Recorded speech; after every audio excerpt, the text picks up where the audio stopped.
السلام عليكم ورحمة الله وبركاته. اللهم صل وسلم وبارك على سيدنا محمد. أهلا بيكم في مطبخ نوجة. كل سنة وانتم طيبين. لسه مكملين في وصفات العيد. هنعمل النهاردة بسكوت النشادر بالمكنة. طريقة سهلة جدا ومقادير مظبوطة. إن شاء الله هينجح معاكي والنتيجة هتكون مبهرة. بس انتي تتابعي الخطوات والمقادير بالظبط ويلا نبتدي في الوصفة على طول. معالي المقادير: كيلو دقيق كحك وبسكوت و300 جرام من السكر البودر، يعني كوباية ونص من السكر. بعاير السكر الأول بالكوباية وبعدين بطحنه وانخله. و325 جرام سمنه بدرجه حراره التلاجة. ولما بقول بدرجه حراره التلاجة يعني بسيحها الاول واحطها في التلاجة تسقع وبعدين اشتغل بيها. واربع بيضات ومعلقه فانيليا سايله. و10 جرام نشادر. طبعا انا مش هاخد الكيس كله، انا هوزن بس منه 10 جرام. و16 جرام من البيكنج باودر لو بتستخدمي العبوات الكبيره. او واحد كيك شيف كامل ونص كوبايه لبن 100 جرام. اول حاجه عملتها نخلت الدقيق وهحط عليه البيكنج باودر واقلب كويس وبعدين اركنه على جنب. وفي بولة هحط فيها السمنة 325 جرام، يعني كوباية ونص ومعلقة كبيرة من بتاعة الأكل سمنة. هحط لكم المقادير كلها بالكوباية وبالميزان في صندوق الوصف. أول حاجة هعملها هضرب السمنة ضربتين على السرعة الأولى عشان تتفكك من بعضها. وبعدين أحط عليها السكر البودرة وأضرب على السرعة الأولى علشان السكر ما يخرجش بره البولة.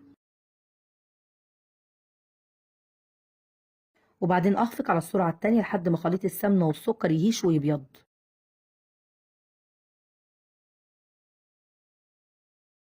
بعد ما ضربت السمنه والسكر وده شكلها احط البيض بيضه بيضه، مش هحط البيض كله مره واحده.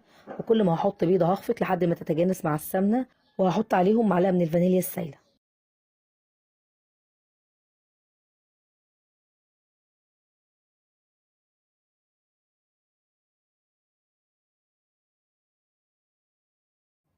بعد ما خليط السمنه والسكر والبيض تجانس مع بعض وهشيل خلاص المضرب انا مش محتاجاه. وبعدين هحط ال10 جرام من النشادر على نص كوبايه اللبن واقلبهم كويس زي ما حضراتكم شايفين. بصوا بقى النشادر فارت وده معناه ان النشادر بتاعتي كويسه ومش مركونه عند الراجل. وبعدين احط نص كميه الدقيق على السمنه والسكر واقلب. انا مش هعجن، انا بس هلم المكونات كلها على بعض علشان البسكوت ما ياخدش عرق.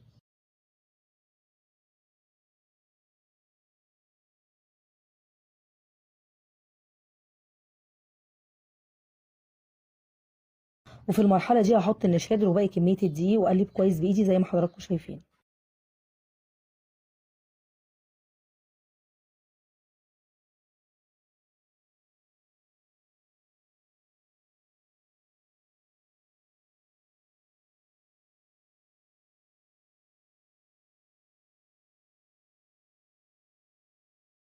بصوا بقى ده شكل عجينه البسكوت، لمت ومش بتلزق في الايد، وزي ما قلت لكم انا ما عجنتهاش، انا قلبتها لحد ما كل المكونات اتجانست مع بعض.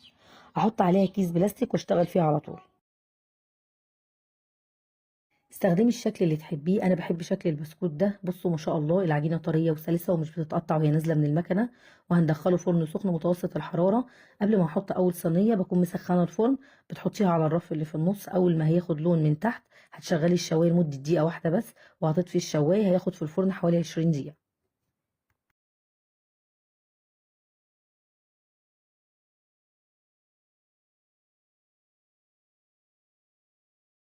دي كانت وصفتنا النهارده. عملنا بسكوت النشادر بالمكنه، ناشف ومخرفش وجميل. نسبه السكر اللي فيه معقوله، مش مسكره قوي.